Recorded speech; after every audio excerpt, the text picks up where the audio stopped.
हाय friend, मेरा नाम doctor Atiq. Welcome to my YouTube channel. आज हम बात करने वाले हैं फीमेल्स यानी स्त्री की एक बीमारी PCOS या PCOD। PCOS पॉलीसिस्ट ओरियन सिंड्रोम या PCOD पॉलीसिस्ट ओरियन डिजीज़। ये एक ही बीमारी है लेकिन इसके दो नाम हैं। फीमेल्स में दो ओवरी होती है। इन ओवरी में बारीक बारीक दाने, सिस्ट या छाले नुमा ज़ख़म बन जाते हैं, जिसे हम PCOS या PCOD कहते हैं। ओवरी का काम है कि बच्चे पैदा करने के लिए ओवम को बनाना और साथ ही साथ ओवरी के ज़रिए हार्मोन्स को, जो फीमेल्स हार्मोन्स होते हैं, उसको मेंटेन करती हैं और उसके लेवल को मेंटेन करते हैं। एस्ट्रोजन और प्रोजेस्टेरोन जो कि मेल हार्मोन्स है, उसके बैलेंस को मेंटेन करते हैं ये ओवरी। लेकिन जब 14 दिन होते हैं तो ये ओवरी एक अंडा, मैच्योर एग जिसे कहते हैं, उसको तैयार करती हैं।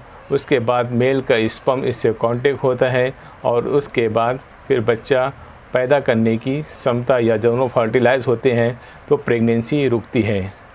लेकिन जब ओवरी में ये डिसीज़ हो जाती है PCOS या PCOD, जिसकी वजह से ओवम नहीं बनता और बारीक बारीक सिस्ट बन जाते हैं, उसकी वजह से ओवम ना बनने से फिर वहाँ पर प्रेगनेंसी नहीं ठहरती। ये PCOD में मल्टीपल जो बहुत सारे सिस्ट बन जाते हैं ओवरी में, जैसे कि मैं पिक्चर में दिखा रहा हूँ, उसकी वजह से हार्मोन्स के बैलेंस बिगड़ जाते हैं और मेल्स जो हार्मोन्स हैं, एस्ट्रोजन, प्रोजेस्टेरोन, उसके बढ़ने की वजह से उनमें जो होता है ग्रोथ जो होती है, प्रोजेस्टेरोन की ग्रोथ बढ़ जाती है, एस्ट्रोजन की ग्रोथ बढ़ जाती है, जिसकी वजह से ओवम नहीं बन पाता है। अब इसकी सिम्टम्स या अलामात या इसके लक्षण क्या हैं, हम उसके बारे में बात करेंगे। जैसा कि नाम से ही मालूम पड़ता है कि बहुत सारे सिस्ट जो ओवम पैदा करने की जगह है ओवरी, उसमें सिस्ट बन जाते हैं। ओवरी में जब बहुत सारे सिस्ट बन जाते हैं, जिसकी वजह से हार्मोन्स के बैलेंस बिगड़ जाते हैं, तो मेल्स हार्मोन्स ऊपर आ जाते हैं। जाहिर सी बात है, जब मेल हार्मोन्स ऊपर आ जाते हैं तो मेल्स की जो मेल्स ग्रोथ होती है वो फीमेल्स में आने लगती है। जो मेल्स के निशानी होती है वो फीमेल्स में आने लगती हैं। मसलन मूंछों पे बाल का आना, दाढ़ी के ऊपर बाल आना, आवाज़ का भारी होना, और इसके साथ साथ प्रेगनेंसी नहीं ठहरती है और शादी से पहले महीना या मेंस्ट्रुअल साइकिल या माहवारी जिसे कहते हैं, उसका ड्यूरेशन बहुत लंबा हो जाता है या टाइम पर नहीं आता है और काफ़ी दिनों के बाद आता है। कभी कभी ओबेसिटी भी पाई जाती है। अब हम बात करेंगे इसके डायग्नोसिस की। इसकी डायग्नोसिस की सबसे बेहतरीन जो डायग्नोसिस है वो अल्ट्रासाउंड से है। जब फीमेल्स को ऐसा लगे कि मुझे महीने आने में बहुत टाइम हो जा रहे हैं, 1 महीने के बजाय 40 दिन, 45 दिन या 2 महीने हो जाते हैं, या फिर कभी ऐसा लगता है कि फीमेल को प्रेगनेंसी नहीं रुक रही है, या फिर ऐसा चेहरे पर बाल आना, बाज़ औक़ात ऐसा होता है फीमेल के छाती पे बाल आने लगते हैं। ऐसी सूरत में मरीज़ को चाहिए कि अपना USG अल्ट्रासाउंड कराए।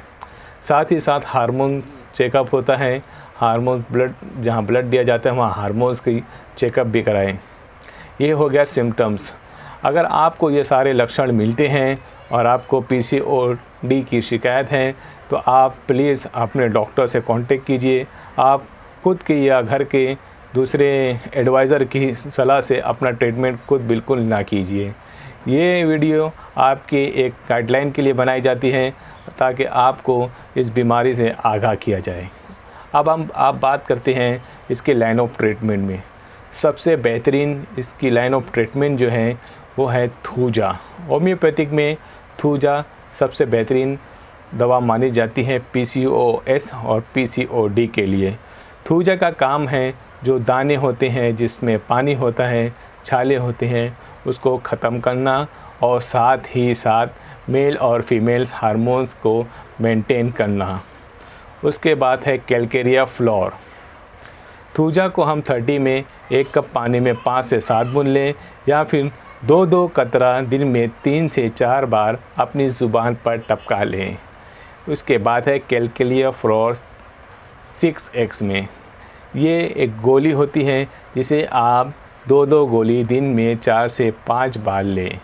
कैलकेरिया फ्लोर जो अननेसेसरी ग्रोथ या गांठ या किसी किस्म का सूजन हो अंदर तो उसको ख़त्म करती हैं। उसके बाद कोनियम है और एपिस का भी बहुत अच्छा रोल होता है। जैसा मैं अपनी क्लिनिक में एपिस देता हूं और मुझे उससे बहुत ही अच्छा रिज़ल्ट मिलता है। उसके साथ बायोकेमिक में कई दवाएं हैं, जैसे कि इसमें एलन का ओरियंसिस ड्रॉप आता है। उसके लिए आप 1 कप पानी में 10 बूंद दिन में 3 से 4 बार इस्तेमाल कीजिए। मैं एक बार फिर कह रहा हूँ, ये होम्योपैथिक लेने से आपको बहुत जल्दी आराम होएगा और साथ में आप अपने डॉक्टर जो फैमिली डॉक्टर है उससे कंसल्ट ज़रूर कीजिए। जैसे मैं बता रहा था, एपिस के बाद आप कोनियम का भी इस्तेमाल कर सकते हैं। कोनियम को 1 कप पानी में 10 बूंद डाल के दिन में 3 से 4 बार लीजिए। साथ ही साथ हम जैसे सिस्टमेटिक ट्रीटमेंट करते हैं, बाज़ औक़ात किसी को मेंस्ट्रुअल साइकिल में प्रॉब्लम होती है या फिर उसके साथ में लिकोरिया या बैक पेन होता है, उसके लिए पल्साटिला, लेक्सेस और कई सारी दवाएं हैं जो कि हम यूज़ करते हैं। आप मेरे से कांटेक्ट करने के लिए या इसके और डिटेल जानने के लिए मेरे व्हाट्सअप नंबर पे आप मुझसे मैसेज दें या अपनी रिपोर्ट भेजें। उसके बाद फिर हम आपकी फ़र्दर डायग्नोसिस करके उसका ट्रीटमेंट करने की कोशिश करेंगे। मेरे आने वाले वीडियो को देखने के लिए मेरे चैनल को लाइक और सब्सक्राइब ज़रूर करें।